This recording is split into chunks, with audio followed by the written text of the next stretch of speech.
Porgy mission.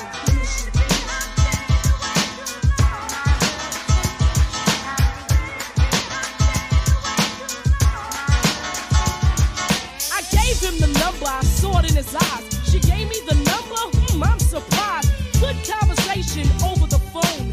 He began to comfort me whenever I was alone.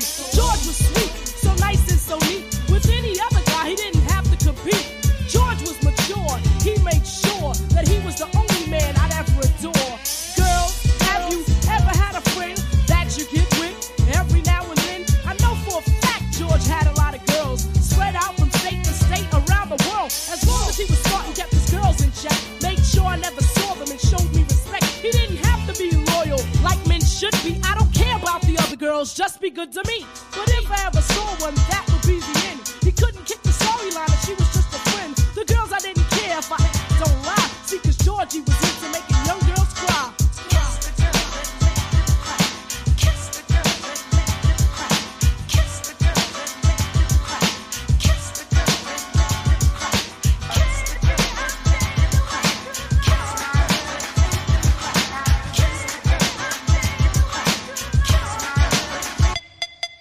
George was clean, no drugs and such. But once in a while, he'd drink too much.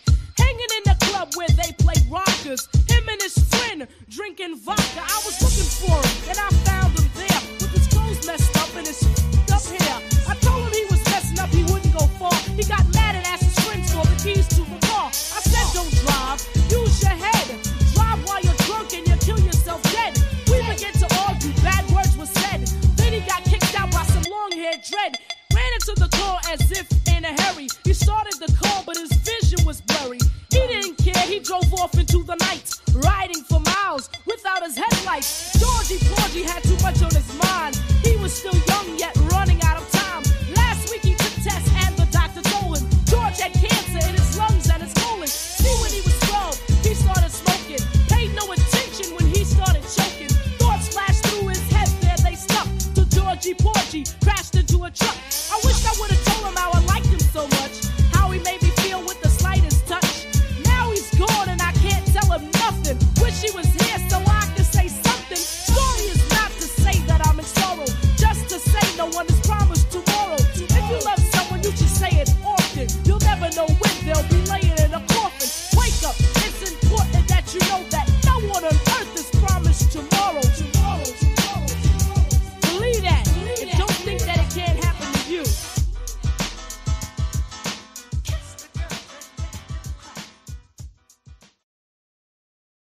She did them, and I was aware she did them, and I just didn't know how to stop her from doing perks, and I kept warning her about fentanyl because I have a lot of friends that lost their kids. So I'm part of that club now.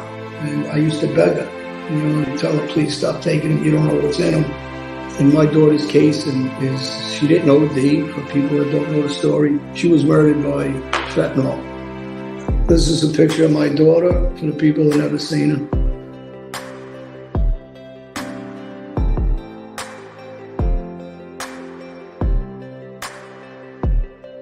And I can't say it enough times. Do not accept anything from anyone you don't know. And even if you do know them, don't accept it unless you know what it is and where it's come from. And I would say at my worst, I was probably taking between 30, 35, sometimes maybe 40 a day. If anything, the way I look at it is like Sopranos saved me. When I would think like, man, what are you doing to yourself? It would be a lot easier for me to go like, stop doing this. Look at what your life could be, instead of what a lot of my friends were dealing with. And, I think it's 5 of my friends who I brought to the premieres of The Sopranos are dead now.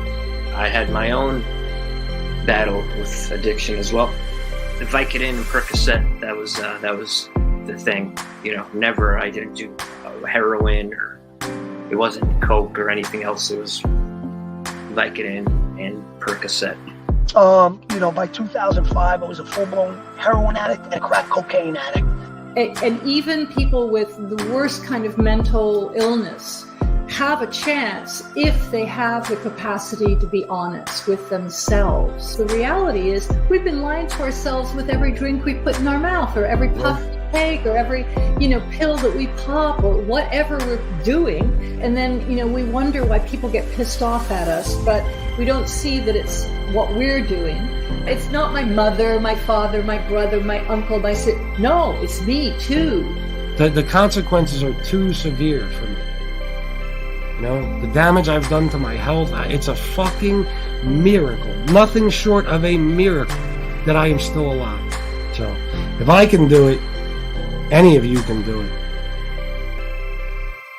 When people suffer from alcoholism or drug addiction, there must come a moment when your life totally crashes. For me, that moment came when the pain was too great and the consequences were too profound. Only then did I decide to change. Recovery and sobriety is all about change, and for me, it started when I woke up in a grimy hotel room in a shitty little town in Pennsylvania. And so, if you want a new life and start a new journey of a lifetime, you've come to the right place. You want to drink? That's your business. You want to stop drinking? That's our business. Welcome to Recovery Tube. Hey guys, what's going on? I got this going on 2 channels here, the Recovery Tube 180 channel and the Fat Bald Sicilian channel. I don't know if I'm seeing everybody's comments on my StreamYard here from both channels. I really don't know how that works. So if I miss your comment, if you don't hear it read, then it's just because I'm not seeing it, I have to do this for a while until I get the other channel built up. And there's only 21 people, but do me a favor. If you're on the FBS channel and you're not subscribed to the Recovery Tube 180 channel, please go do that real quick. I'd appreciate it. I'm going to read some comments. There's no need for shout outs, I don't think. Let me put this up here. Yes, everybody, write these numbers down. Go to nextdistro.org, get your free Narcan. And I will put, I'll put that up on the screen. Let's see here. I don't consider myself clean, and I don't want to be disrespectful to people who have been clean for years. Well, your presence here isn't disrespectful at all, and we want you to take part in it. We want you to participate because even if you're not 100% clean, that's kind of the point of these shows, to try to help people who aren't. So don't feel bad for being here, bro. We want you here. Alex, it's okay. You are being honest. We are here to help one another. No one here is going to judge. Exactly. Are you taking methadone or Suboxone? If that's the case, I'd say you are clean in my opinion. Alex Majak says, doctors say that I'm clean, but I take methadone and Valium. I hate it, but I can't live without it for now. Well, do what you got to do, bro. And, work your way to the point where you're off all that stuff. But don't feel bad for doing it now. It's a hell of a lot better than shooting dope. Yes, that's right. Look at Miss Campy-Wrong's words. Remember that. She's right. At least you aren't out on the streets copping dope, stealing for it, lying for it. Yep. That's the advantages of that type of treatment. It's a hell of a lot better than being in the streets getting high. That's a common denominator between users. We are very hard on ourselves. Oh, of course. Without a doubt. And even in recovery. I talk to Shanna sometimes about things in my past, that haunt me to this day. Things that hurt me too. Things that, relationships that were affected, bad memories, traumas in some cases, and she always tells me, to stop thinking about it and move on because I'm in a better place now. And I don't have to think about those things anymore. But it doesn't stop me from thinking about them. I can't help it. I can't. I beat myself up every day, but I feel like that's okay because I feel like that's my punishment, or at least part of it. But you shouldn't, though. I'll tell you the same thing Shanna tells me. You shouldn't be hard on yourself, even though I can take my own advice there. I know that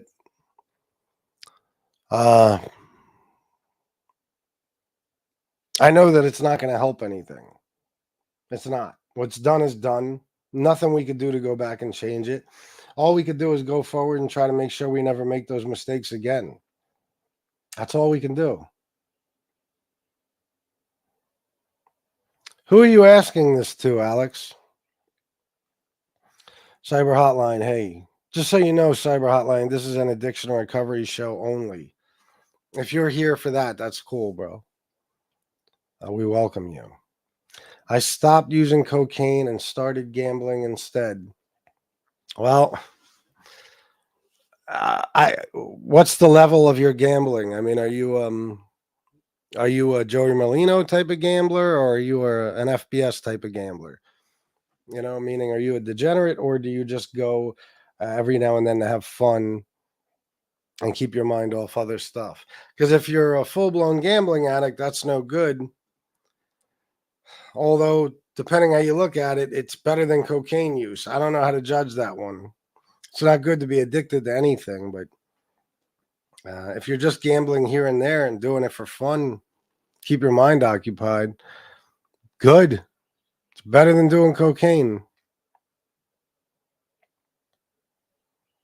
I'm just slowly tampering down. I was at 60 milligrams last year. Now I'm at 10. So you're making progress. You're making progress. That's all that matters, bro. As long as you're making progress. It's when you're stuck and you're not improving your life in any way, shape, or form that you need to change the way you do things.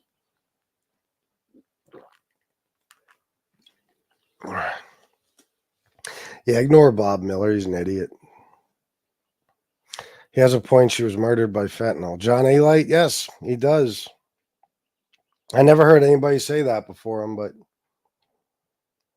yep.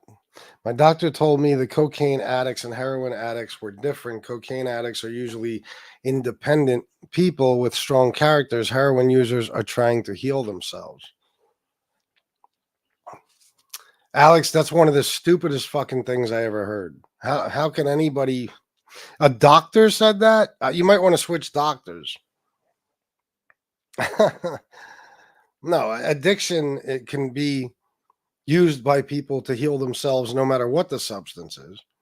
And you can't say that cocaine addicts are usually this type of person versus heroin addicts who are usually this type of person. There might be some statistics to back stuff like that up to some extent, but it's a pretty general, statement. It's a broad statement, I should say. It's like, well, you could prejudge people depending on their addiction. No. A lot of heroin users are using heroin because they tried it and they liked it, period. Or because they got prescribed something by a doctor. And when it wasn't enough anymore, when they got cut off, they needed to go to the streets and get dope. There doesn't necessarily have to be any emotional reason or, any kind of mental issue that brings on heroin addiction. It all starts the same way. You got to pick it up and try it first. The problem comes after that. And I don't think there's any one kind of person that uses any drug. You know what I mean? Like this, all cocaine users or even most are usually independent people with strong characters. Heroin users are trying to heal themselves. I don't think there's any way to even possibly know that.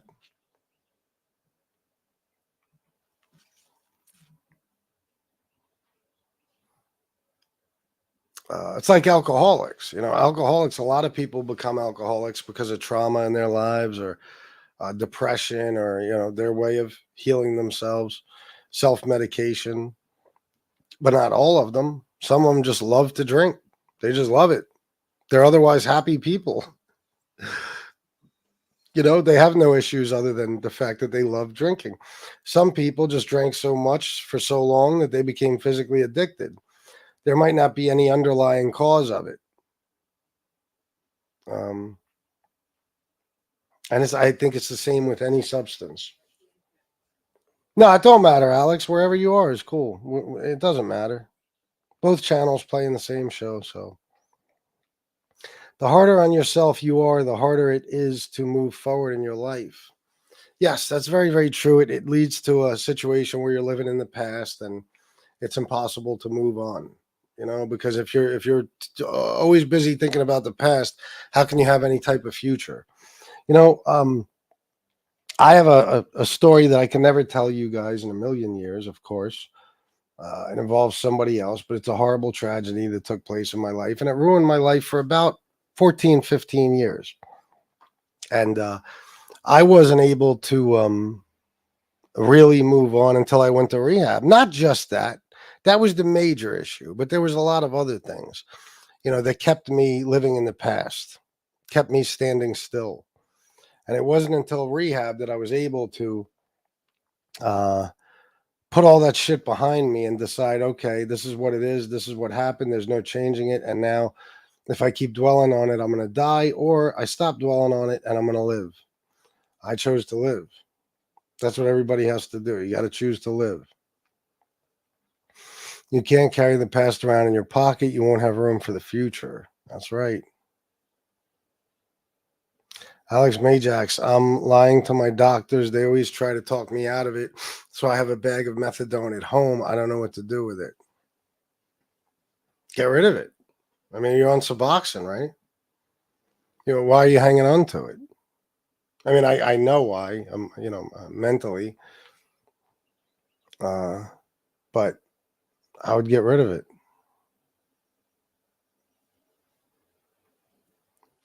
Addiction is filling a void. It is.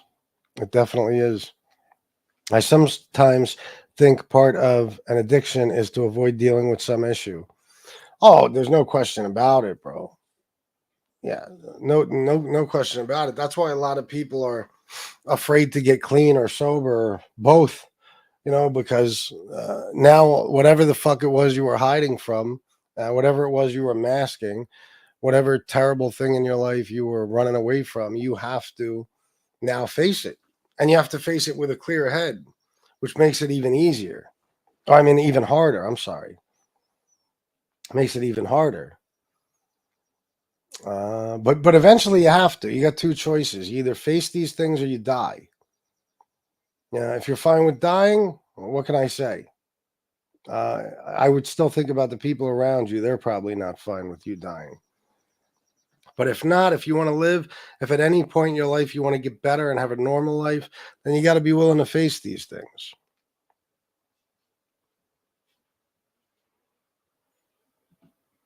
Larry Conti, a lot of heroin users couldn't afford pills anymore or get their pills cut off by the pain doc and went to heroin. Yeah, absolutely. I've known many, many people who have that story in my personal life, not on YouTube. So, I always say this and nobody ever does it, but of course, anybody who'd be willing to share can. I will drop the link if you'd like. I already know I'm not going to get anyone, but I got to offer anyway.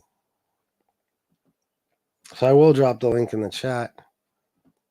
If anybody wants to come on and talk about their situation or tell their story, there's the link. Oh. Damn, it sent both links into the chat from both shows. See, I still don't know exactly how this works, but I guess the StreamYard is I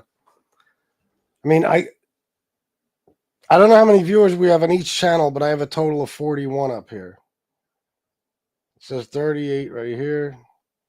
And then the addiction recovery tube, or addiction and the recovery tube channel, I'm assuming, has 3.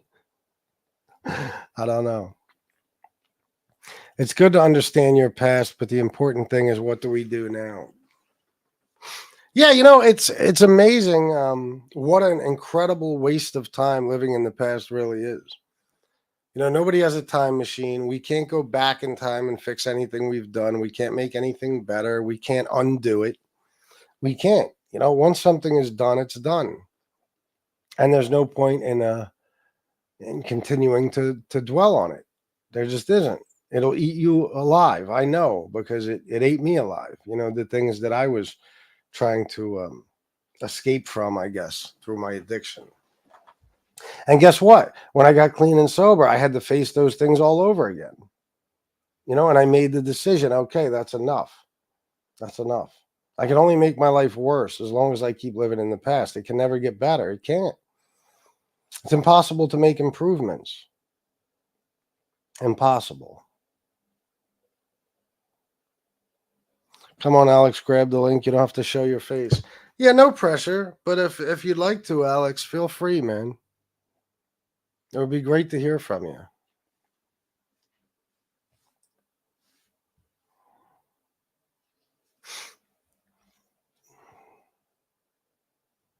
Sobriety is much more fun than it sounds. Oh, it's great, FBI, isn't it? It's great, man. Matter of fact, I look at people now, whether it's on TV or, we might be out at a place, who knows, a casino, whatever, where, you see these people that are just fucking wasted and acting belligerent and, out of their mind. And it's like, God, man, they don't even realize what a horrible fucking place they're in. And I'm not saying they're alcoholics. No, I'm just saying just using anything, like you don't even realize. Like these people will never see how they look unless somebody, is taping them and shows it back to them. But when I was real deep in my addiction, that wasn't a common thing. Never happened to me.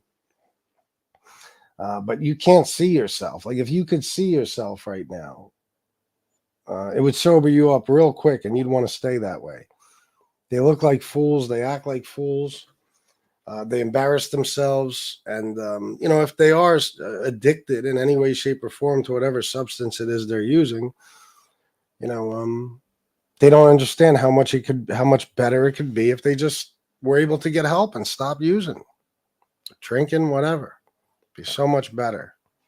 Life is great. It is. I wake up every day now with a clear fucking head. I don't feel like shit from the night before. I look forward to the day. I look forward to the good weather. I can even make something positive out of a rainy fucking day. Because I'm not in that fucking place anymore, that I was. Fucking terrible. Terrible. It's a nightmare. Being back in that place, even putting, even in your mind, thinking about what it was like, or sometimes when you're having bad dreams and you wake up and you're like, I have these dreams where I relapse in my sleep, and I wake up and it's like, it takes me a while to realize that it was just a dream. But even seeing somebody else, when I think about how they're feeling and how they're going to feel when they wake up, I feel bad for them because it's fucking miserable. It really is miserable. The fact that I don't have to feel like that anymore is one of the best things about sobriety to me. I don't have to black out. I don't have to wonder what I did, who I insulted, who I offended, who I alienated, who's pissed off at me, what relationship is damaged permanently. Nope. I do everything with a clear head. Oh, yeah, Alex. We all do. That's all right, Alex. I understand, bro. When using, it's so difficult to believe that statement, but it's true. Oh, yeah. Life is better sober, even the bad. Yeah. Yeah, absolutely. It is. I know, it appears that, or it seems like having to deal with any type of hardship, whatever, clean and sober would be a nightmare. But listen, it's a nightmare no matter what. If you suffer a terrible tragedy, whatever it is, but you can make it a lot worse by using. You know what I mean? You can make it a hell of a lot worse. So it's not worth it. You know, might as well face it, deal with it however you have to, and do your best to move on. Because life don't stop. You know, it doesn't stop just because something bad happened to you. It doesn't. It keeps going. The bills need to keep getting paid. The people in your life still need you. You have to handle your responsibilities and and take care of yourself and the people around you. So why waste any time getting fucked up?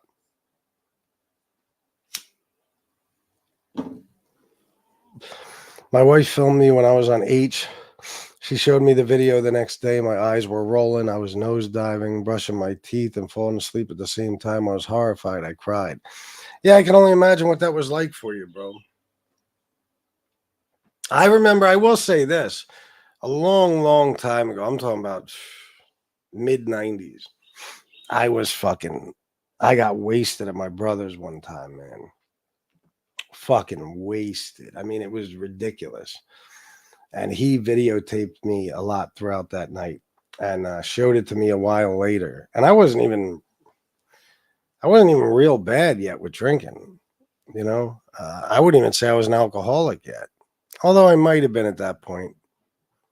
I'm not sure. I don't remember exactly, but you know, when I saw it, I was humiliated. I was like, wow, I did all that shit. I was acting like that. It's fucking embarrassing. But when you're under the influence, you're the man. And everything you're doing is cool as a motherfucker in your mind. Like, no, it's not. You look like a clown.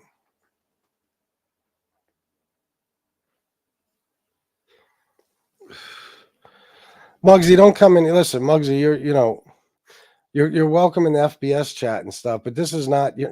Don't come in here. I fucking hate William Brooklyn, but don't come in here to make fun of him for being an alcoholic. Don't come in here to make fun of him. Period. This is not that type of show, bro.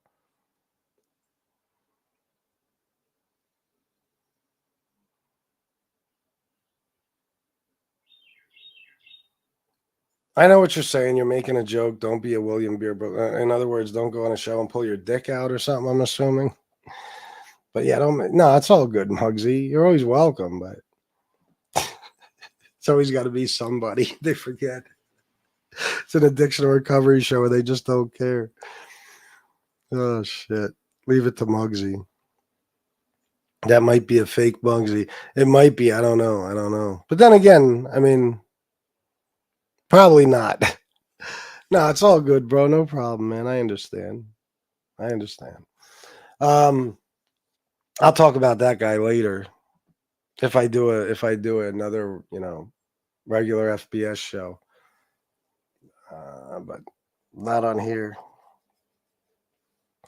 So yeah, guys, I don't know.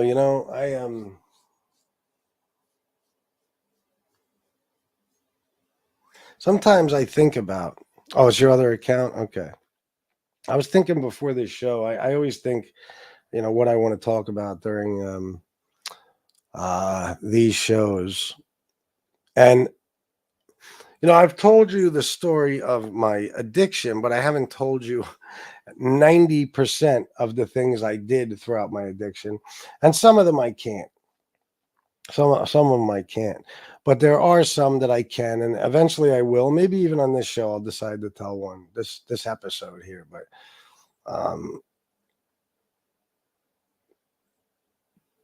the bullets I dodged. I mean, in some cases, literally dodged bullets. But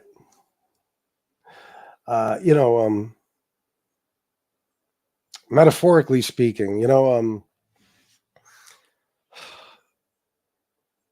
the things I did under the influence, the things I did, and the fact that I'm still alive and free, that it's unbelievable. I was thinking about a particular story earlier. I don't know if I want to tell it or not. Maybe I will. Let me see how it goes. But when you're drunk and you're a criminal, okay, that's a very bad combination because you already have it in you to commit insane crimes. But when your inhibitions are down and you're not worried at all about the consequences, and you're not even with it enough to realize that what you're doing is risky as a motherfucker, The shit you will do is insane. It's crazy. And then, you know, you're not, you don't have your head, you don't have your mind really. So you're fucking, you make stupid fucking mistakes. And uh, let's just say this. I'll tell you this. One time I committed a serious crime. Okay. I'm talking about a very serious crime. It involved fire. Let's just say that. Okay.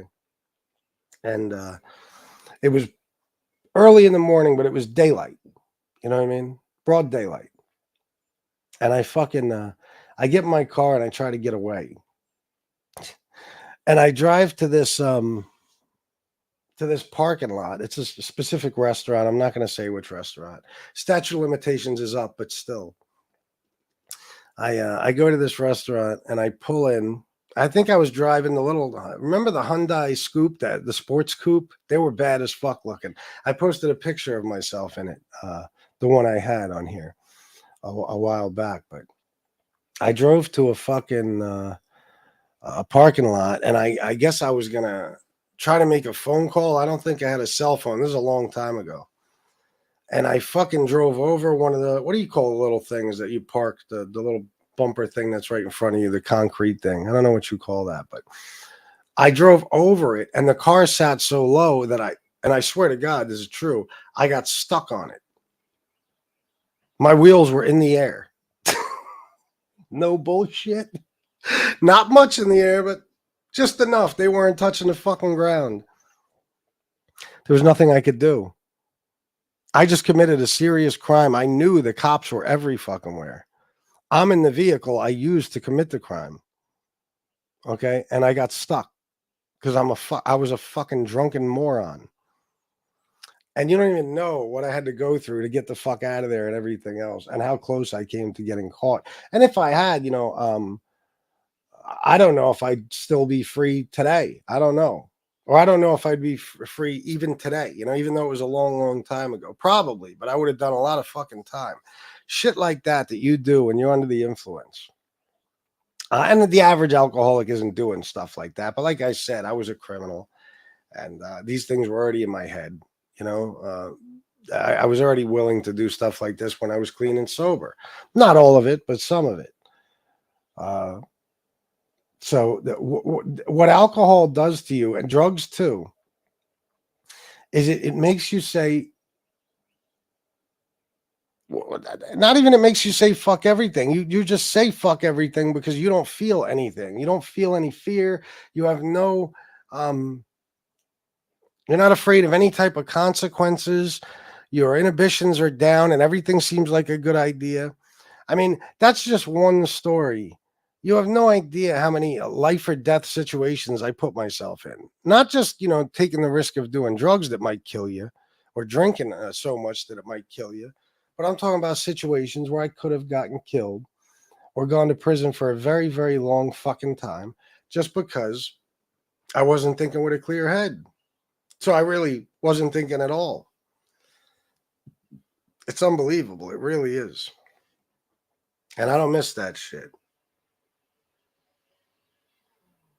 I can wake up every day now knowing that the cops have no reason to be fucking with me. I didn't do nothing wrong. If I see a cop drive by, I still, you know, because it's just me, but I know logically there's nothing that I have to worry about. You all have to worry when you're in the presence of cops. They're dangerous people, but you know what I mean. There's no warrants floating around. There's nothing I did, you know, that at this point can come back and haunt me, you know, where I wind up getting a new charge or something like that. And I want to fucking keep it that way. I do.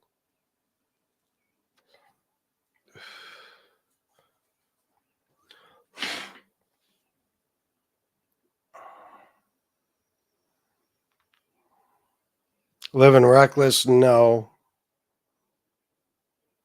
No, I didn't, but did you even really send one? I mean, no offense. I'm not sure who you are. You might have been in here before. The name sounds familiar, but yeah, I'm sure you're trolling.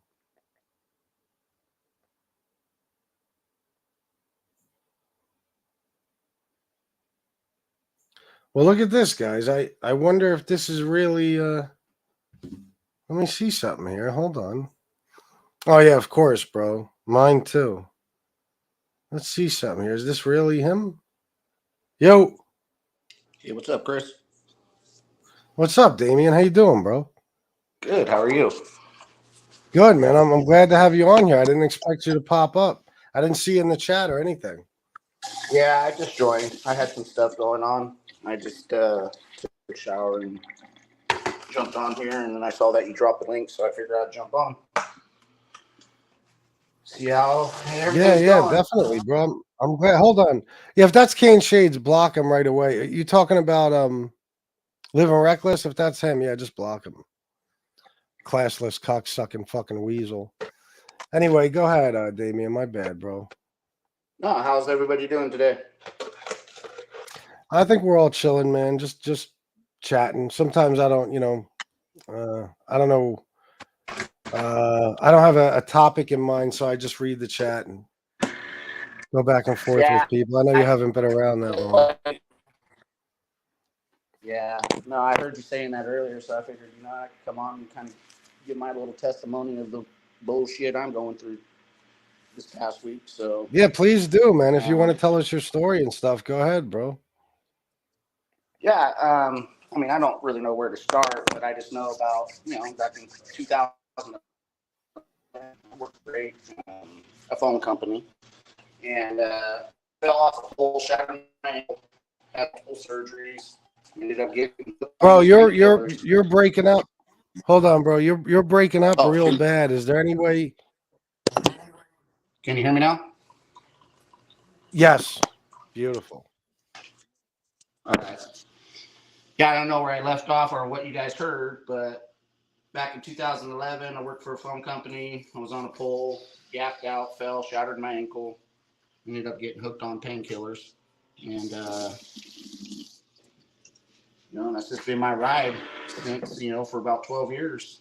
And ended up damn near just losing everything last week, on the verge of losing everything last week. Got into it really bad with my wife.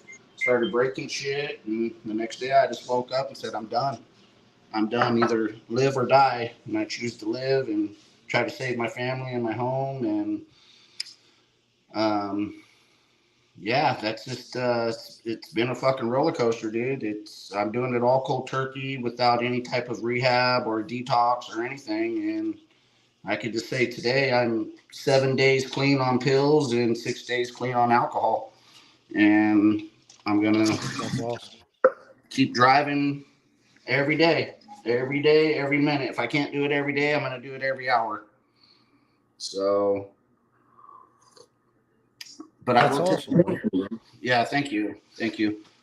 I mean, I will tell you this, man, that those things, before my accident, I never even touched the fucking aspirin.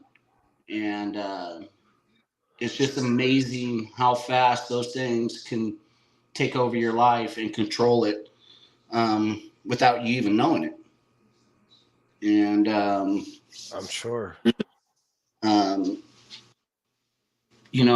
so much shit going on out there in this world with fentanyl and all of that, it was getting to the point where I was buying these things off the street, getting pills that didn't look right, but I said, fuck it, take them anyways. And I just knew it was only a matter of time, Chris, that I was going to go to sleep and never wake up. And yeah, I've known this for about it's gotten bad for the last 6 to 8 months, where leave work early, just go to the dealer's house, or just, I had a couple of connects and one was out, the other had them. If they didn't have them, I would just, start making phone calls all around until I found them. And they got to the point where, I'm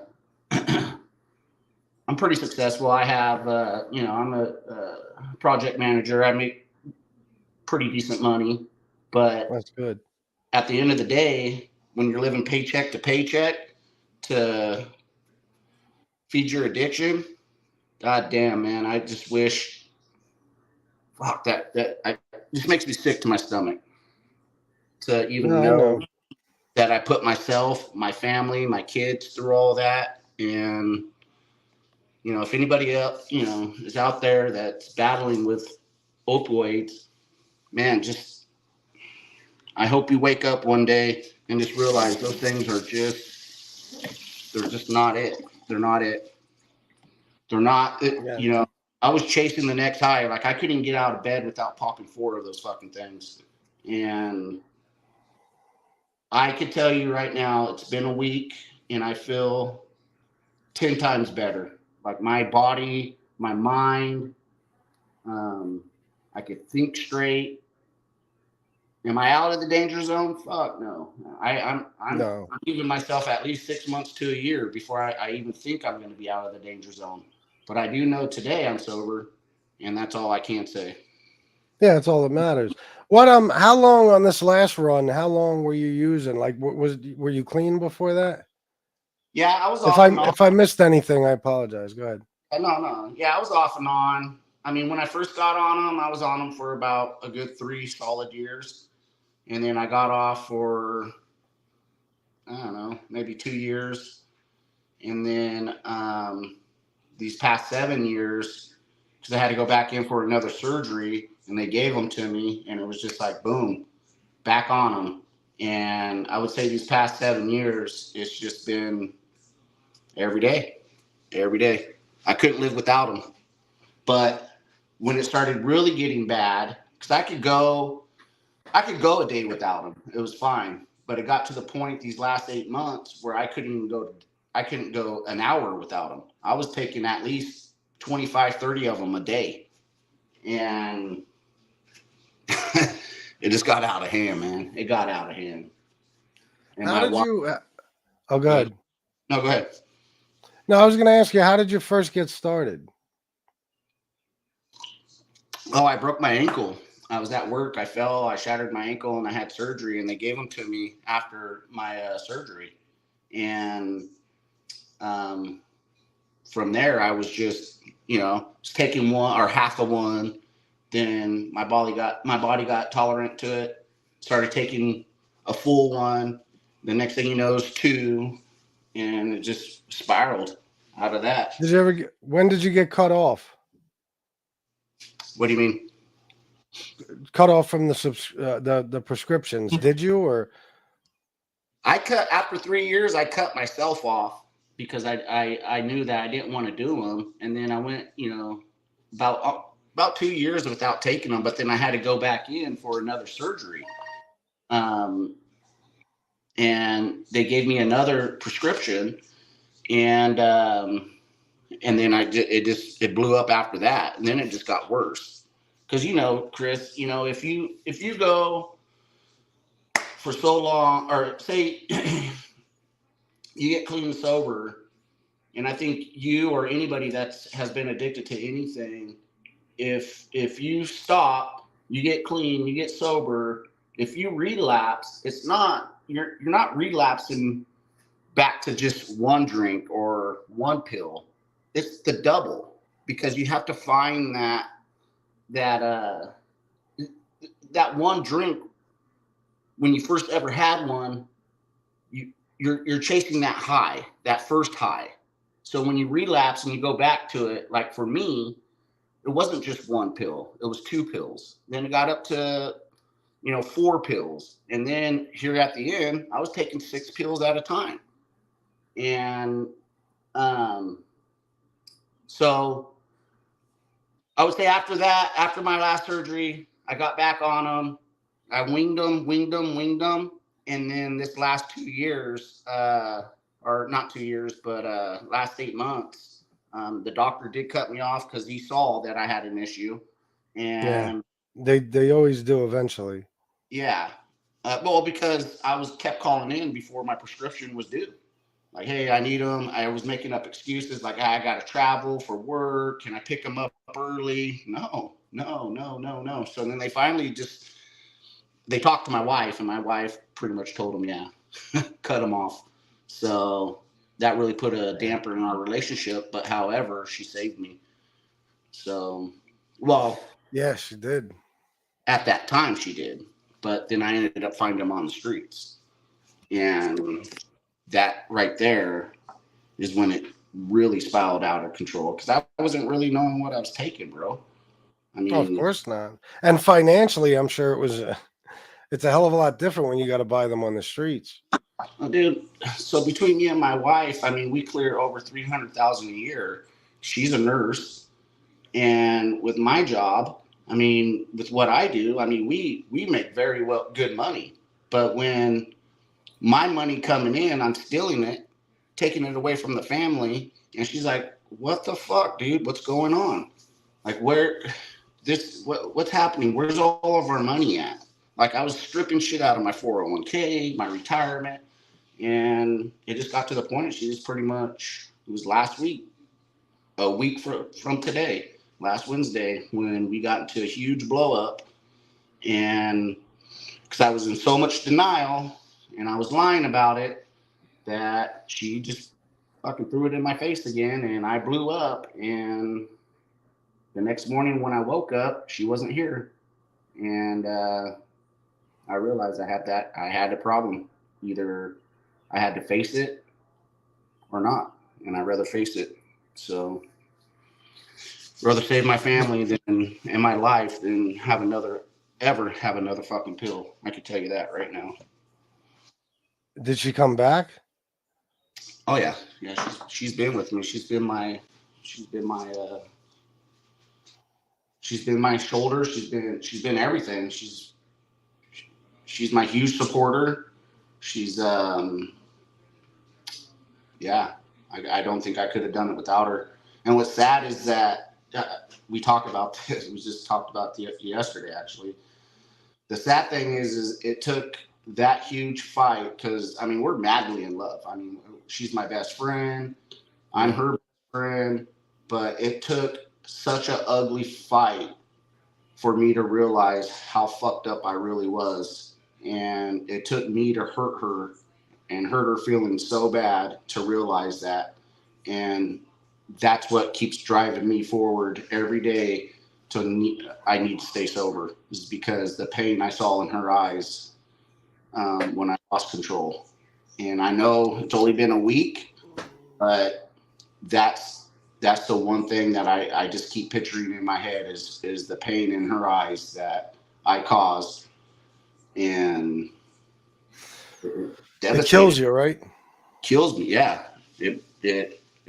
I tell her all the time, I don't know how to make this up to you. She's all, you just take care of yourself.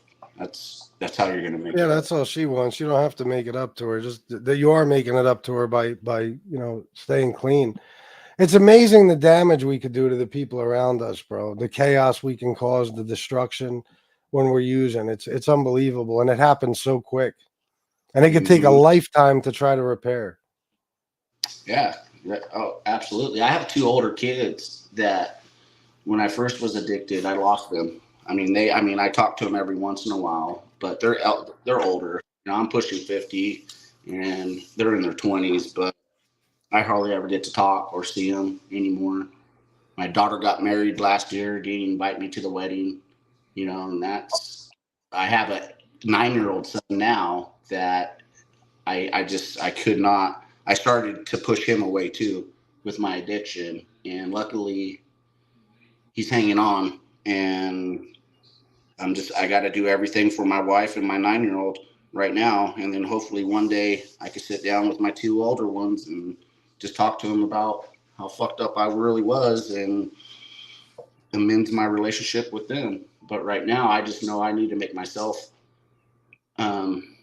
better, and I can't do it for anybody else other than for me.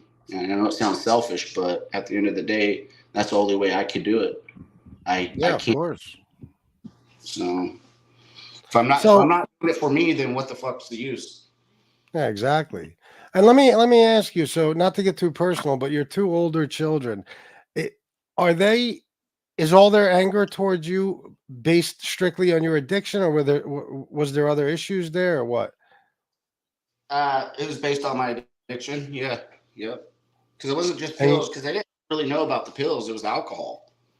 And, like you're talking about, you just, I know I can't drink alcohol because I get that I don't give a fuck attitude. So if I have one drink, it's going to lead to two. And then next thing I know, I'm calling the dealer to go get some pills because I get it in my head where I don't give a fuck. Fuck you guys. I'm a grown ass man type attitude. So that's what they saw. My two older kids, they saw that like I didn't give a fuck attitude when I drank. And so it's a deadly combination cocktail that I just can't have, you know. And but yeah, it's like an allergy. Yeah, it was my addiction. Yeah, it's crazy, man. It's a shame, you know. And the people in our lives, you know, you can't expect people to understand addiction. If everybody understood addiction, they'd be very forgiving. You know, they'd say, okay, this is not who the real person was. You know, the person who was causing all this chaos and destruction was only doing that because he was under the influence, you know? Exactly. But people don't see it that way. You know, when you do harm to people or you do damage to a relationship, they will blame you and take it out on you, you know, and not think for a second about the drugs and the alcohol. And it's understandable. You know what I mean? It really is, because you don't know who you're looking at. When you're a clean and sober person and you're watching somebody do all these horrible things, you don't even know, is this really who they are, or is this who they are just when they're on drugs or alcohol? You know what I mean? So it is tough for people to forgive, man, and it sucks. All you could do is hope that their heart changes someday and things get better. Yeah, I'm glad you brought that up, because the hardest thing, so it all started last Wednesday. So Thursday, I left work early, came home, started drinking, and then I just told myself, because I didn't have no pills or anything, so I was masking my pain with taking shots of vodka at fucking 7 o'clock in the morning. And my wife was already at work. She had left for work, to the hospital at 4 in the morning, and it was 7:30. I remember it was like 7:36 when I texted her, I can't do it anymore. I'm out of control. I'm addicted, and I'm tired of lying about it. So she came home, and we just sat there. We talked. We cried, and just being honest, because she knew, but just being honest about my addiction was such a huge relief. But better yet was the following day, that Friday, I had talked to my boss, because I was on the verge of being fired because I was leaving work all the time. But I talked to my boss, and then 3 of my really good friends, they're like my brothers. I texted all 4 of them, and I just told them flat out, hey, I'm addicted to alcohol. I'm addicted to pills. I'm sorry if I caused any pain or any inconvenience. You guys have all been there for me. I'm willing to take my loss if you guys are not willing to understand, or if you guys are ready to give up on me. I know the pain I have caused. I'm willing to lose my friendship with you guys and my job so that I could get clean and sober. And every one of them have supported me. Every one of them has called me every day. Every one of them. I still have my job. My good friends are still, like they say, we knew something was wrong, because the last 8 months you haven't been yourself. We knew something was wrong, but who are we to tell you? You had to realize that. You had to say that, because if I'm telling you that, it just pushes you further away. But once you realize that, and you came out and said it, they have way more respect for me. So, but yeah, it's absolutely been an amazing week. But just getting that off my chest and letting the people my family and my friends, people that I love, know the truth because I've been living in a lie for so long, Chris, that it's just, at the end of the day, it was one lie after another, another, snowballed. And just getting that off my chest and telling the people I love what's actually going on has been such a huge relief. But the thing is I was willing to lose them all for my sobriety. And now that I can't lie, I can't go back to doing the shit that I was doing. So that just gives me a more driving force to keep pushing forward, if that makes sense. Oh, of course it does. Absolutely, man. And you're very, very lucky to have people like that in your life. You know, your friends, your wife, your boss. I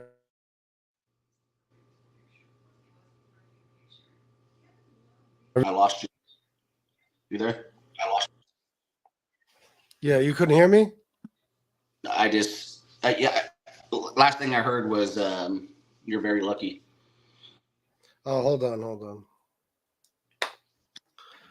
My earbud died. No, I said you're very lucky to have people like that in your life. You know, your wife, your friends, your boss. Everybody stood by you, because if not, you know, you could have lost everything just like that in an instant. Oh yeah, 100%. And I was getting ready to lose everything. I mean, I'll tell you this right now. I was one step away from losing everything, and my wife wasn't going to deal with it. She told me I would have just drove past you on the fucking sidewalk because I was done. And I told her I blamed you if I kept doing the shit that I was doing, because she never seen that out of me. She never seen that rage, that anger, that she's all, you had evil in your eyes. And I'm not going to deal with that. And I told her I don't blame you. So it goes to show you, if you're honest with people, like you said, you called everybody up and told them your issue, you know, then it makes them a lot more willing to stand by your side, you know, and help you through it. Because like you said, it's the lying and stuff that drives people fucking crazy. It's the lying and the deceit and all that stuff that makes people, you know, resent you and hate you in a way. 100%. But if anybody's out there battling with what I'm going through, only thing I could say is you have to be honest. You have to throw it out there, because if you're not, you're going to continue to lie. And you have to take that chance or you have to be willing to lose it all, though. And I was at that point. I swear to God, I know you're not into God, but he's my higher power. But I swear that I was willing to lose everything when I made those phone calls, because I was at that point where I just couldn't do it anymore. So if anybody's struggling with it, you have to be prepared to not, you know, to get a shitty response from somebody that you're being honest with, because trust me, you put them through a lot more than them forgiving you. I could just put it that way. I didn't expect anybody to forgive me. I wasn't expecting the support I was going to get, but luckily I got it. But I was willing to lose it all, though, because I knew my problem was out of control, and I just didn't want it anymore. So. Well, you also got to remember now that this might be your last chance. They might not be willing to stand by you the next time. You know what I mean? Chris, this is my last chance. I'm too old. No, trust me, I hear you. I'm just saying, you know, when people do, when they're willing to forgive and forget and support you, you know, some people will take advantage of that and keep fucking up over and over again. But you seem like you got your head on straight, and you know what I mean, that they might not be willing to be so kind and so, you know, supporting next time. But my best friend Raymond, I told him, I said, you ever see me off tilt, you see me leaning the other way, and just fucking punch me in my face, dude. Get me back to reality. Beat me down. Put me to the hospital. I mean, I told him, just beat me the fuck down. I told my boss, if you see me fucking stray away, fire me. Get rid of me. Because this is my last chance. I've already done enough pain. I already caused enough pain and damage that I just can't do it no more. So I know this is it. This is it. And I don't want another fucking pill in my life. And honestly, I don't want another fucking drink because I know where it's going to lead me. So I'm done. Of course. I'm done. And that's why And people, and I don't really listen to your other one, but I do love your addiction recovery. I've been listening to it off and on from the beginning since you started it. But Yeah. man, you hit, because I was in the middle of my addiction when I first started listening to you, and you hit so many times on subjects that I related to. And I think it was last week, or it was John Alight, I think, was on your show, or you played, or I don't know, you had a clip of him talking about his daughter. And dude, that hit, that, I mean, God forbid, you know, we ever lose a child to that shit, but think about our kids losing us to it. And when I saw that last week, I was like, I couldn't imagine my son knowing that I wasn't strong enough to overcome this disease or this addiction for him. And I would have felt him all the way around if I would have OD'd 100%. So, without a doubt, man. But hey, brother, And that's I got some things I have to take care of today before the wife gets home. But thanks a lot, man, for having me on, and I'll keep you updated. And you do these every Wednesday? Yeah, I'm going to be every Wednesday, 1:00. Yes, sir. And you're welcome on anytime, bro. Thank you for coming on and sharing. I was going to read some questions and stuff, but I know you got to go. Oh, no, that's fine. I got about 10 minutes. If you go ahead. Yeah, Duck says, can I ask if he's used anything to help with detoxing? Nothing other than coffee and energy drinks. It's painful, right? You got to be going through it. Oh, dude, the shakes, the sitting on the toilet, it's fucking horrible. The problem is I already talked to my doctor. They wanted to give me more medicine, and I don't want it. Yeah, that's they crazy. want to put me on Xanax and antidepressant medication, and I'm just like, nah, man, fuck that. I'm trying to get over something. I don't want to fucking put something in me. Well, antidepressants aren't bad. They're always good to take in recovery, but you know, Xanax, now you got a whole other fucking problem. You know what I mean? Xanax, you could be addicted to that shit after a week of taking it. You know what I mean? Probably less. Right. So then you'll have a whole new problem. It's amazing that doctors, that's what they do. They always throw another problem at you. Yeah, you got an addiction with one thing. Let me give you another thing that'll get you addicted. Fucking useless. Yep. Exactly. And I was telling my wife, I go, that's what they want to do. They just want to keep you fucking high, it seems like. So then he offered they could send me off to like a 14-day detox, and I'm like, I'm going to give it a week, see if I can do it myself. If I need to, then I will. And I've gone a week, but man, it's been tough, bro. It's been tough. But what I've done, every day I have a little whiteboard on my refrigerator. I make a schedule the night before, and every day around, fuck off, just don't do it. You're good. You're tired. You're in pain. And I say, no, I just get up, and the first thing on the list, I do it. I take care of it.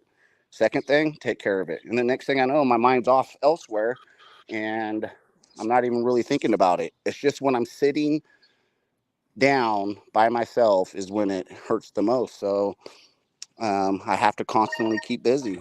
And as long as I'm staying busy, I'm fine. But I can't just sit around. So yeah. It's very important. If you don't keep your mind occupied, you know, bad things happen. Tracy C said, keep up the good work, Damien. It will be one of the hardest things you can do, but you will save your relationship and your life. Companionship will help you not to use. The loneliness is a killer. Yeah, I agree. Yeah. Thank you, Tracy. Yeah. The The loneliness is, but at the end of the day, we have to remember, I have to remember I'm doing it for me. And, there's going to be lonely days, but I have to make sure that when I look at myself in the mirror, I can smile. And that's where I'm pushing so hard to get to, because I haven't smiled in the mirror in a long time. So, yeah. Yeah, well, you will be, bro. You'll be okay. Duck says you can only do it for yourself. If you do it for someone else, chances are it will not work. That's true also. Yes. 100%. 100%. And that's so true. Yeah. Tracy C asked the question, but you already answered it. You're cold turkey. Yeah. Right? Yeah, you're not using anything. Yes. No. War said the sickness doesn't last forever. Here where I live today, and I'm drinking tea. Jesus Christ, bro. Yeah. War said the sickness doesn't last forever. You can get to the other side of it.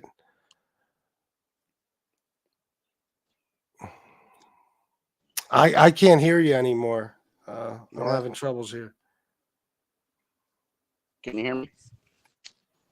Yeah, I can hear you now. Are you there, Chris? Yeah, I'm here. Let me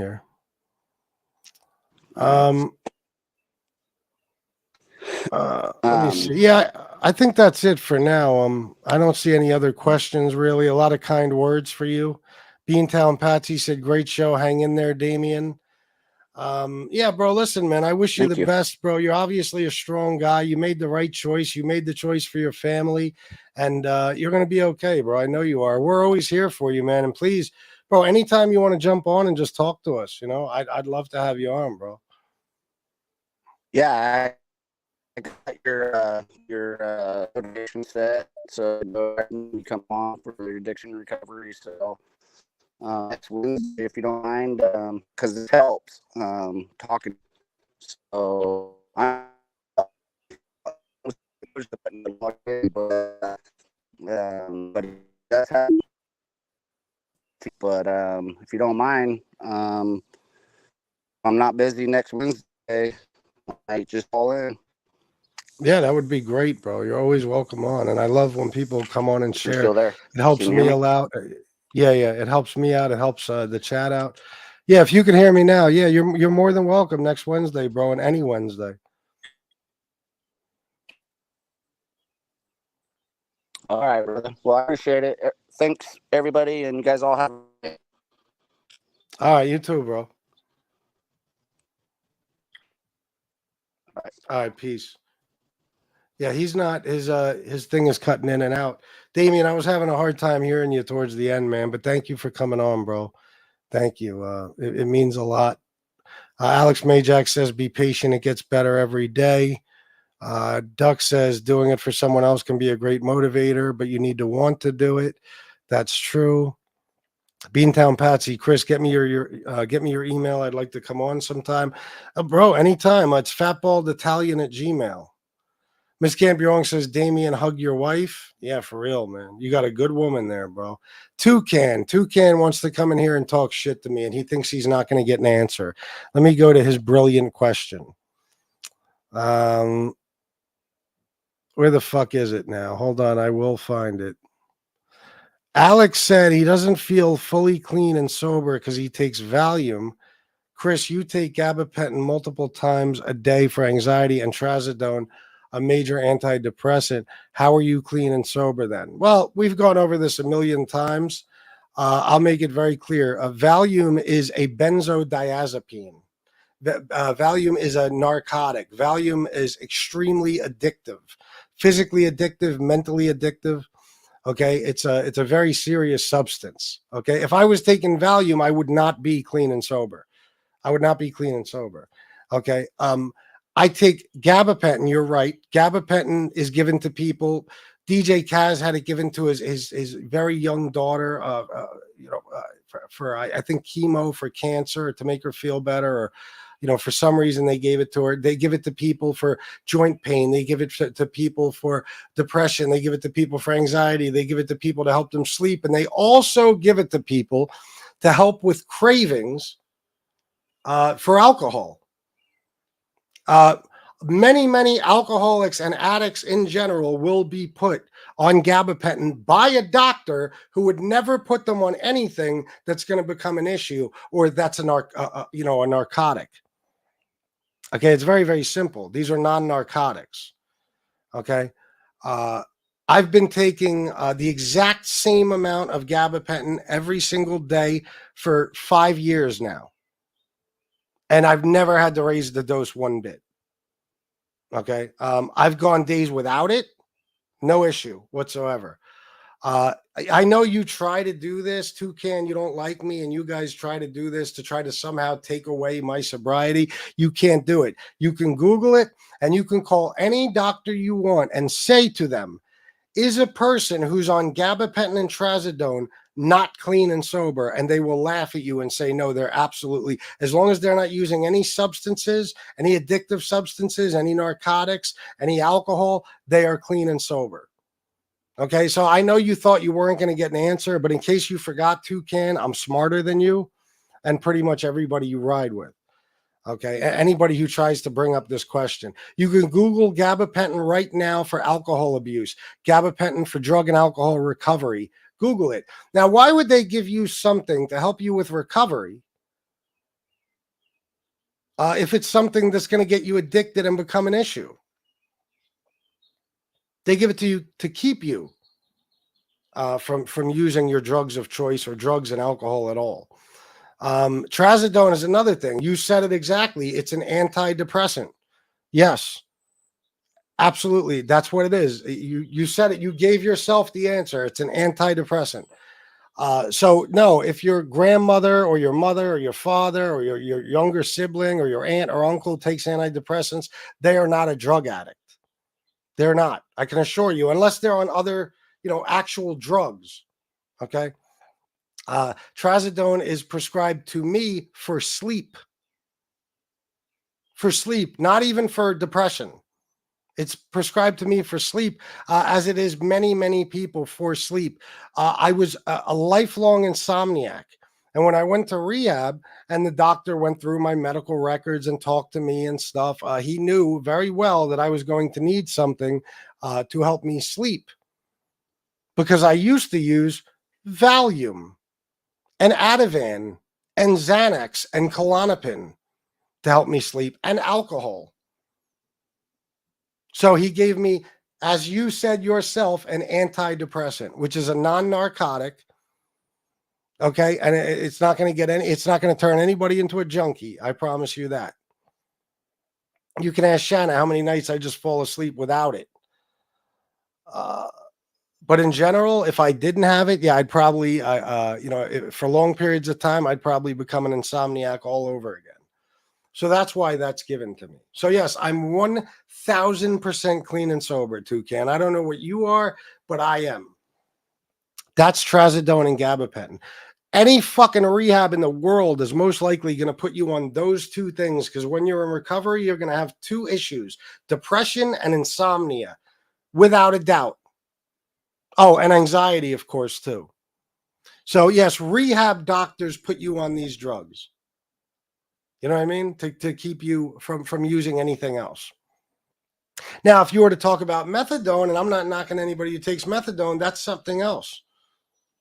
That's something else completely. That's actually a narcotic. It's actually an opioid. It's actually, extremely addictive, stuff like that. I'm not knocking anybody who takes it, but if I was on methadone and you said that to me, you'd have more of a point. You'd have more of a point. So that's that. There's your question, smart ass. Or there's your answer. I'm sorry. Yeah, I know. I was free. I don't know. It was all fucked up. I couldn't hear him half the time. The John A-Light interview was a tearjerker. I really felt bad for him. We're living in a strange times. You go out to buy a pill and you're playing Russian roulette. Oh my God, yes. Yeah, you got to be crazy, but people get desperate and they have no choice. Benzos are as bad or worse. Yeah. As far as them putting him on Xanax, crazy. You could go cold turkey off benzo. I've seen people. I'm sorry. You go cold turkey off benzos. I've seen people have seizures. Oh yeah, just like alcohol, it'll kill you. It'll absolutely kill you. Benzos are horrible. I quit benzos and I had an epileptic crisis outside, right in front of a hospital. Yeah, that'll happen. Just like alcohol. Yep, alcohol withdrawal. I'm way behind. Sorry, let me catch up. Wow, look how far away I am. Look, delete the question instead of this was before I answered it, dickhead. Yeah, you didn't expect an answer.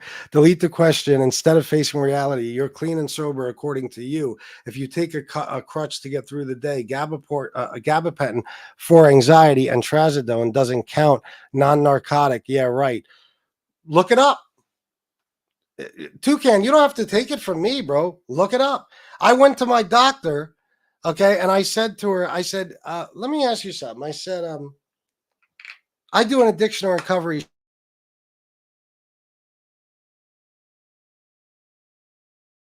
and gabapentin. I've been taking it for years. People say that means I'm not clean and sober. She literally laughed her ass off. She said, yeah, those people don't know what they're talking about. They do not know what they're talking about. These are drugs that are used to keep people clean and sober. So Toucan, you can say what you will, but you know that expression Republicans love to use, facts don't care about your feelings. Facts do not care about yours either. You know what I mean? You're wrong. You're simply wrong. And I'm right. And you can't fucking stand that because you are probably in a full-blown addiction that's driving you insane. You don't have it in you to get clean and sober. And people like you, like me, drive you crazy because you can't stand the fact that I did it and you can't. You know, so I know what you're all about, Toucan. Trust me, I know. There's many of you on here. There's many Toucans on here. They just go by different names.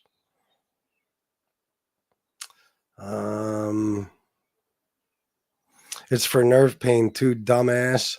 What kind of question is that? It's like saying that you're not clean for taking Ventolin. I don't even know what Ventolin is. It's the equivalent of saying that I'm not clean if I'm taking Tylenol. You know what I mean? Not long-term, Chris, only a gateway out of rehab. Stop taking gabapentin, see what happens. You will go through withdrawal guaranteed, and trazodone, forget it, mind-altering for sure. No, you're 100% wrong. You simply don't know what you're talking about. Look it up. Long-term, you could be on them for life. Nothing wrong with that. You're just wrong, bro. I know you want to have the argument, but you're absolutely wrong. But I will drop the link for you, and you could debate me on anything you'd like, since you're real smart. It's got to be addiction and recovery related, of course, but here you go. Toucan, you're an idiot. In the age of information, ignorance is a choice. Yes. Beantown Patsy, true, Chris. Yes. Docs have been giving gabapentin and addiction medicine for several years. Absolutely. And you're not going to go through withdrawal from gabapentin. Not that I know of. You know what gabapentin was originally given to me for back then? At least, it was called Neurontin. I think that's the actual name. I don't know. That's what my label used to say, because I had a seizure from alcohol withdrawal. And it's also an anti-seizure medicine. In reality, gabapentin is a miracle drug. It is. So, yeah, that's what it was given to me the first time for. And guess what? I took it for about 2 years and I stopped taking it. And I didn't suffer 10 seconds of withdrawal, you fucking dope. You don't know the drugs you're talking about. You don't. This is a talking point that idiots use because they can't stand the fact that I'm clean and sober and they're not. Yes, you can. You can because I've done it. You're not supposed to. I don't advise it, but you certainly can, bro. You certainly can. I hate when people say dumb shit that you can verify in 1 minute on Google. Yeah, of course. And that's what you get a lot of on here. I've never said that in my motherfucking life, Toucan. Show me. I don't know how you'd show me. You probably don't even have a channel. I've never said that in my fucking life. Why would I say that? Why would I say that? I take 9 prescriptions a day, blood pressure medicine, what do you call the Carvedilol and stuff? Miss Can't Be Wrong will know. I forget what that's a part of, but I take that for my heart. I take lisinopril for my heart. I take atorvastatin. I take fucking spironolactone. I take Lasix for my heart failure. So why would I say that, Dopey? I said if you're on methadone or Suboxone, you can't consider yourself clean or sober. Or even if you smoke weed, you can't consider yourself clean and sober. That's what I said. I never said prescription drug. You're just lying, which is what people like you do. It's mind altering. Toucan, you're mind altering. Your mind has been altered. Toucan, trazodone is mind altering. You're a fucking moron of epic proportions, bro.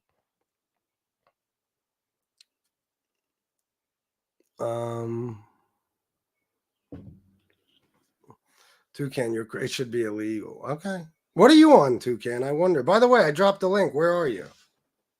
Where are you, bro? You're real smart. Come debate me. I've never had a debate on an addiction or recovery show. Let's do it.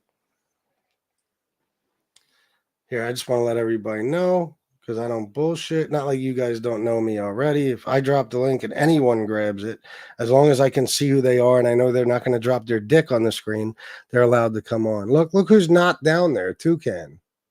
Would you look at that?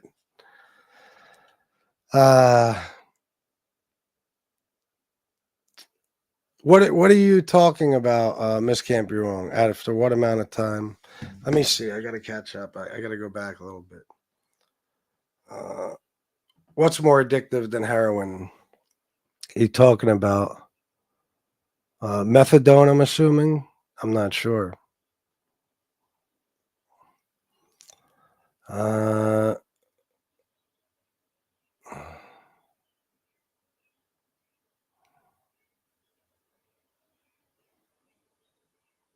Blood pressure is not mind altering. It's completely different, Michael. Toucan, I can just stop taking my blood pressure medicine. So what's your point? Yeah, no, he has a point, Toucan.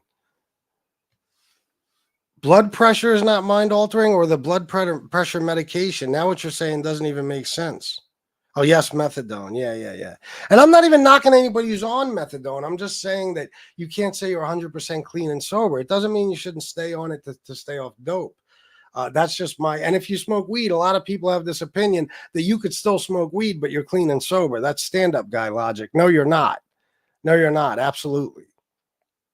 You're not. There's always going to be a hater on YouTube trying to bring a motherfucker down, of course, especially when it comes to this subject. And you know why? And I'm not making fun of him or anything, but Toucan probably has some very serious addiction issues. So people who have gotten clean and sober piss him off, especially me, because I already piss him off. I'm sure. I've seen him around before. I know what he's all about. He fucking hates me. No, it's not. I've asked my doctor, Toucan, you fucking idiot. What do you mean? Toucan, I have a team of doctors. You can't tell me shit. I got congestive heart failure, you fucking dope. You know how many things I got wrong with me? I have my general physician. I have a fucking nurse practitioner at Preventive Cardiology who's in charge of basically everything and coordinates all this shit with all my doctors. I have the doctor that does the pacemakers and the defibrillator that I see once a year. I got 2 different fucking cardiologists. And I've spoken to all of them about it, Dopey. All of them. They all agree. Not a problem. Completely and totally normal, and almost a requirement for people who are in recovery. Okay, especially people who are lifelong insomniacs. You have no idea. You're speaking out of your ass like every other dickhead on SlobTube.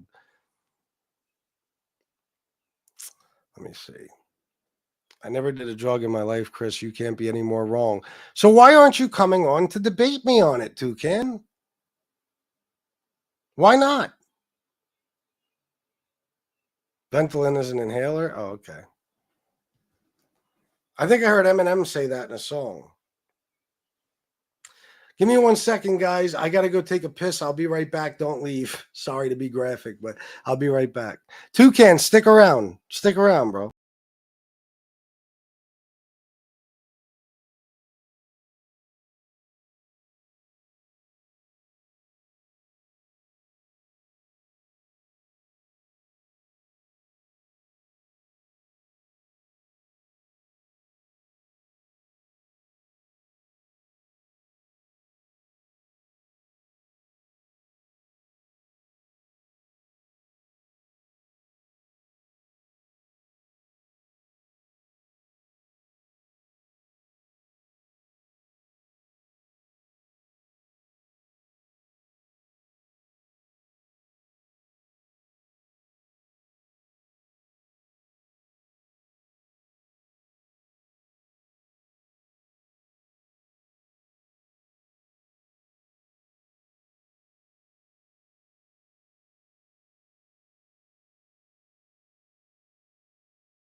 All right, guys, here I am. Sorry about that.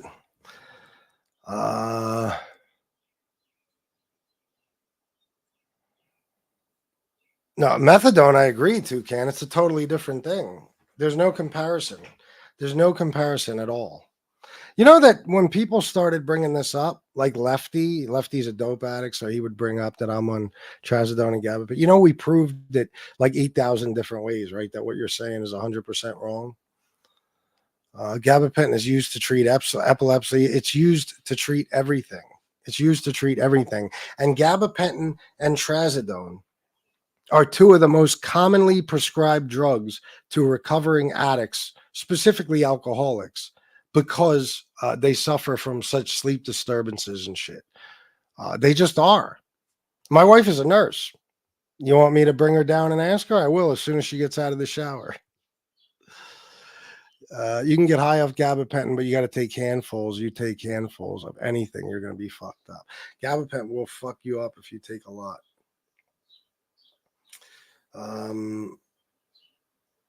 I think Robert Rosso said he was taking 4,000 milligrams at a time or something insane.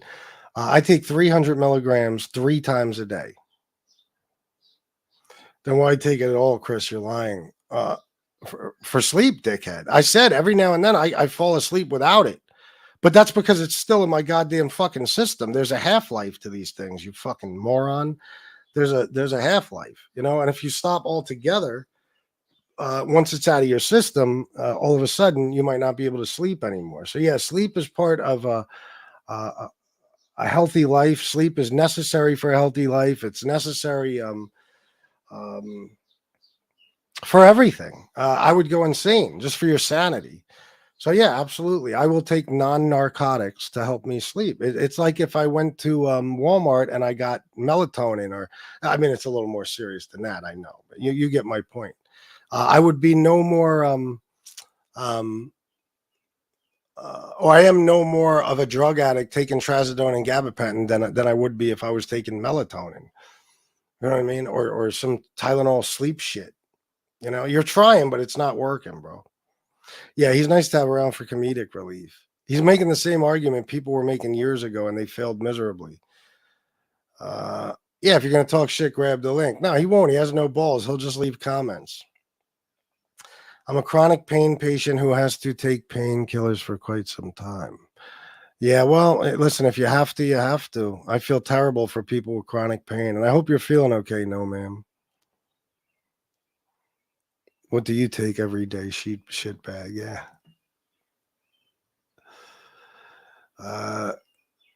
Toucan, you have strong ideas. Come on, I'll debate you. Yeah, why not?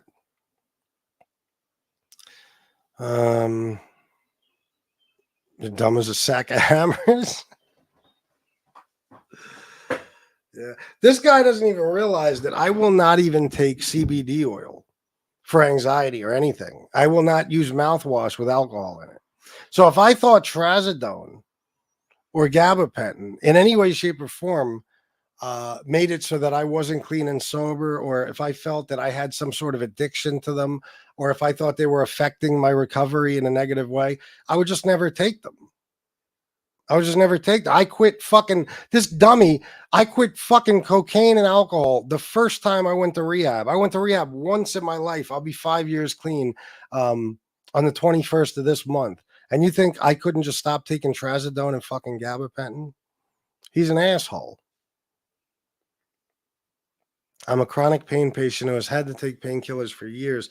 I am in the process of coming off of them to go to medical marijuana. I have to have something for pain, but I don't want pain meds. Yeah, medical marijuana would be a much better choice. Absolutely. For myself, as long as it's just weed, I'm golden. It's the pills that brought me down. Well, yeah, that's another side of it. Like I've said that before. Even though I consider weed is a drug. If you're smoking weed, you're not 100% clean and sober. But if it keeps you off of pain pills or off of dope or off of anything more, anything harder than marijuana, which is pretty much everything, then good for you. You know what I mean? The only times I get mad is you got somebody like Stand Up Guy. There's a couple of other people who've been on here too, who call themselves clean and sober and they smoke weed, or they drink and smoke weed.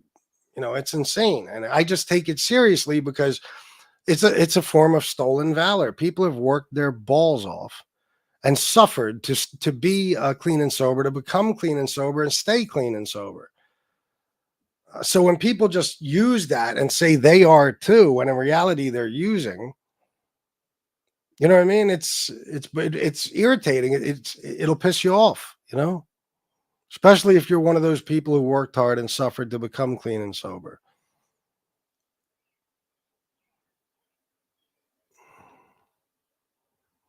Yeah, he is. Well, he doesn't know what he's talking about. You could tell by everything he's saying. He has no idea what he's talking about. Nobody in their right mind, including any doctor you want to ask in this world, nobody would ever say that taking gabapentin and trazodone means that you're not clean and sober. My own doctor laughed her fucking ass off about it.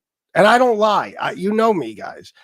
I swear to God. I even told you. I said, I have an upcoming appointment. I'm going to ask her. And I did. She laughed. You know what I mean? She laughed.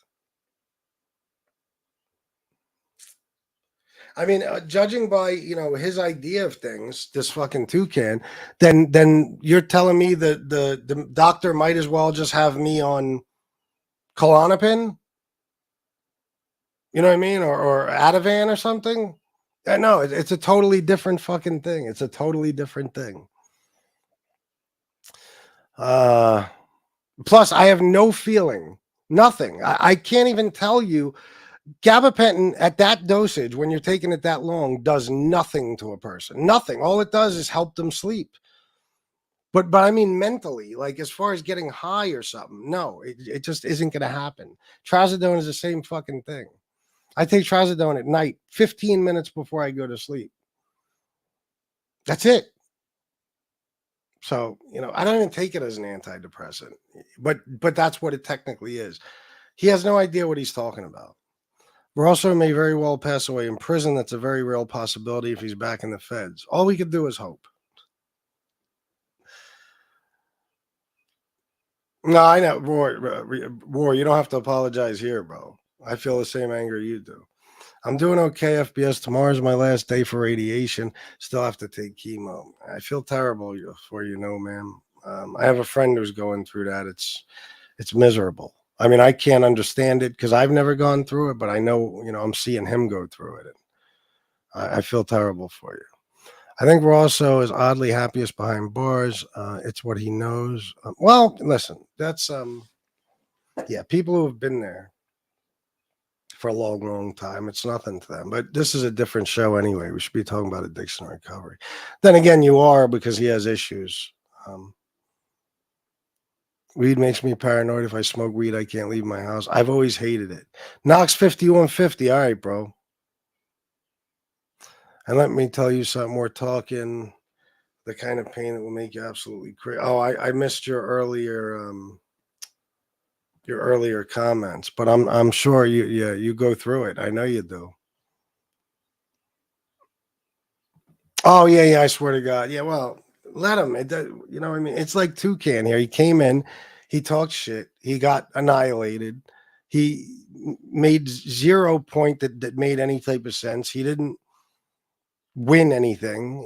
He just wasted his time and gave me somebody to argue with, which is like it's like food and water for me. It's almost a requirement. It's necessary. But this is what they do. They say shit. They're the just say shit posse. Like that, what he just did, he just said shit. Just like it's the same as if you would have came in and said, "You take Tylenol for headaches. You're not clean and sober." It's the same exact thing. There'd be no difference.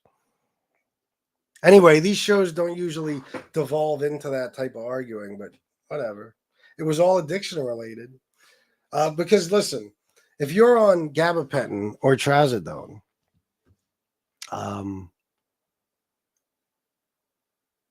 to help in your recovery or for whatever reason, don't listen to people like Toucan. You're not doing any fucking thing wrong. Damn near any doctor will require it or will, prescribe it, while you're in rehab or some sort of treatment, or even if you just go to them and tell them, listen, I just kicked this or that. You know what I mean? I'm having a little stress, anxiety, depression. I'm having trouble sleeping. That's what they're going to give you. And when a doctor, you know what I mean? It's not like a doctor prescribing you pain pills or fucking methadone. You know the difference. People have brains in their heads. How many people here have been prescribed gabapentin? There's 35 people. I want everybody to answer. If you've been prescribed gabapentin at some time in your life, not just for addiction, please put it in the chat. Put a 1 in the chat. Here, I'll be the first one.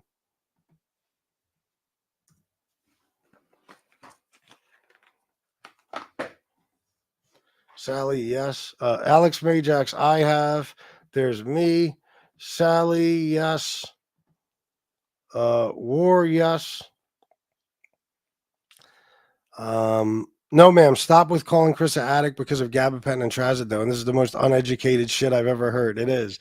Beck, he's been prescribed it, was detoxed from alcohol plenty of times, often left with a prescription for gabapentin. Yes. No, ma'am. Yes, she's been prescribed it. Okay. And I'm sure there's many more in this chat. You'd be hard pressed to find somebody who hasn't been prescribed gabapentin. So don't let people, like that make you think you're doing anything wrong. You're not. You know what I mean? Forget about just doctors prescribing it. Rehab doctors prescribe it. You know what I mean? And you could ask your doctor. You could ask any doctor, and they'll tell you, yeah. They'll ask them the question specifically, does taking trazodone and gabapentin mean that I am not clean and sober? And watch their reaction. They're going to laugh. Miss Can't Be Wrong has been prescribed it also. Sally said Trazodone. So, yeah. And I'm sure how many of you have been prescribed Trazodone? Put a 1 in the chat. This is like, if he said that, like I used to be on Lexapro, if he said you're on Lexapro, that means you're not clean and sober. It's insanity. It's crazy talk. And as soon as somebody sees someone say something like that, just jump to the conclusion that they're a fucking moron, because you'd be correct. Miss Can't Be Wrong. That was for gabapentin. Did it really? Yeah, it never had any effect on me. Sally has been prescribed Trazodone. No, ma'am, has. Miss Can't Be Wrong has. And I'm sure there's more. It's very hard to get people to vote in here, but so there you go, Toucan. You came, you saw, you failed miserably. I've been on a myriad of bullshit being a chronic pain patient. Yeah, it's a shame.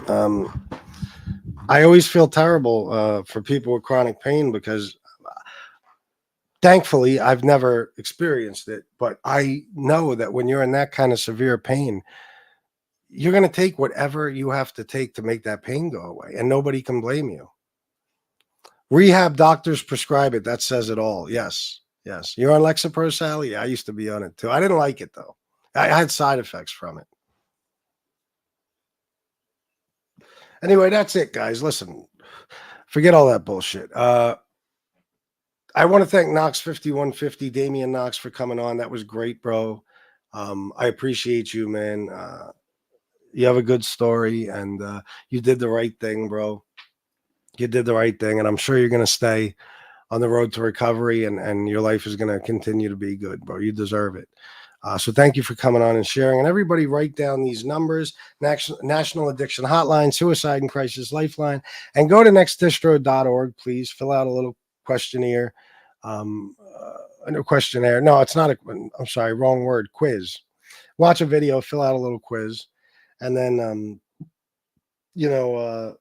just put in your information, and they'll send you for Narcans. Is that what I said the first? I hope so. Yeah.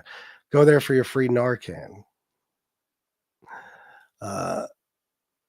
They should send you 4 of them. It's very easy. It takes 5 minutes. All right, guys. Yeah, same to you, Rolex and race cars. Thank you, Sally. Thank you very much. War, you too. All right, guys. I'm gonna go. I might be back on later and make some sort of attempt at making money. We'll see. Let me decide. If so, it'll probably be really soon or really late. All right, guys. I love you all, and until next time, salute.